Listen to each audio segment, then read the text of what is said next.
ঘরে থাকা মাত্র 2টি উপাদান দিয়ে বানিয়ে ফেলতে পারেন এরকম মজাদার মোমো। তো এই রেসিপিটি দেখতে আমার সাথেই থাকুন। সবার প্রথমে আমি আলু ধুয়ে নিচ্ছি। আমাদের ঘরে যেহেতু মানুষ বেশি, একটু বেশি করে আলু নিচ্ছি। আপনারা আপনাদের মতন করে নিয়ে নেবেন। তারপরে আলুগুলো ধুয়ে সুন্দরভাবে চুলায় দিয়ে দিবেন সিদ্ধ হতে। তারপরে সিদ্ধ হয়ে চাইলে আলুগুলো সুন্দরভাবে ছুলে নেবেন।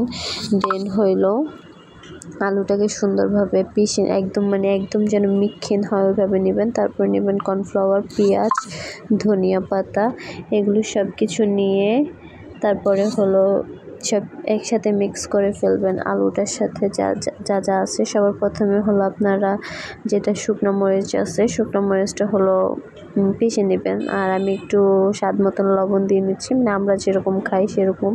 তো তারপরে হলো শুকনো মরিচটাকে সুন্দরভাবে আমার হাজব্যান্ড হলো গুঁড়ি করে নিচ্ছে। তারপর পেঁয়াজ দিয়ে দিচ্ছে এবং দিয়ে দিবে হলো এটার সাথে অল্প করে ধনিয়া পাতা।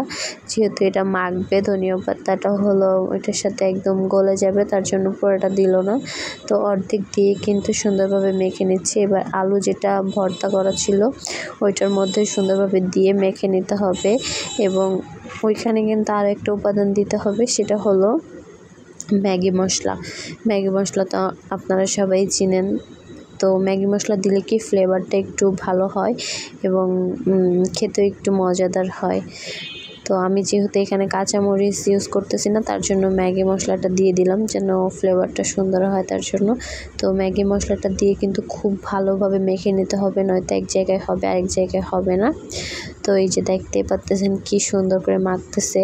তো মাখা শেষ হয়ে গেলে কিন্তু ওই যে কর্নফ্লাওয়ারটা দেখাইছিলাম প্রথমে, ওই কর্নফ্লাওয়ারটা অল্প পরিমাণে, যেহেতু এটা ঘরের খাবার, অল্প পরিমাণে দিয়ে নিতে হবে। এরপরে কিন্তু আমি নিয়ে নিচ্ছি আটা যেহেতু সে পারবে না, তার জন্য আমি আটাটা নিয়ে সুন্দরভাবে আটাটা মাখিয়ে নিচ্ছিলাম।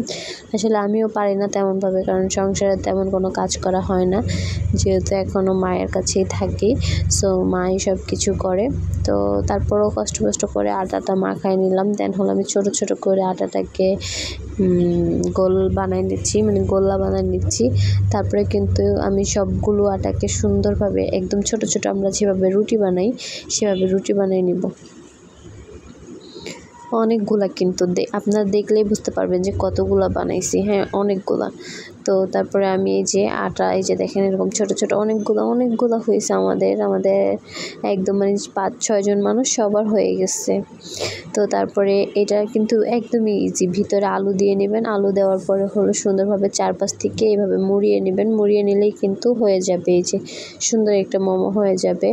তো আমি কিন্তু প্রফেশনালভাবে এরকম ভিডিও করি না, তো ভুল ত্রুটি হলো আপনারা ওইটাকে ক্ষমার দৃষ্টিতে দেখবেন বা স্কিপ করবেন যদি ভালো না লাগে।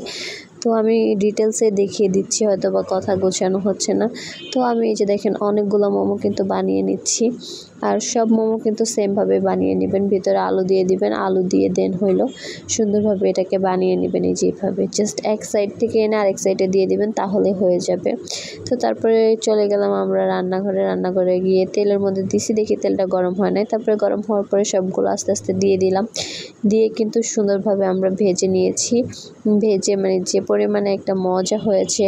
আর আমরা হলো এটার সাথে নিয়েছিলাম মেয়োনিজ দিয়ে কিন্তু খেতে খুব বেশি মজা। তো এই যে দেখেন রিভিউ দিচ্ছে আমাকে কেমন ভূতের মতন করে, বলতেছে খুব মজা হয়েছে, যদিও সেও বানাইছে সাথে, বাট অনেক বেশি মজা হয়েছিল। সেটা হলো কেমন হয়েছে? বড় হয়েছে, মজা হয়েছে। মাখাইছি তো আমি, খালি তুমি রুটি বানাইছো। আমি রুটি বানাইছি খালি, না বেড়া মানুষ। এটা তো ওই যে এনে ভিডিও আছে, কে যে কি করছে আর না করছে সবে আছে। এই যে হাতটা যে পুরা ফেললাম, এই যে পুরো হাতটা পুড়ে গেছে।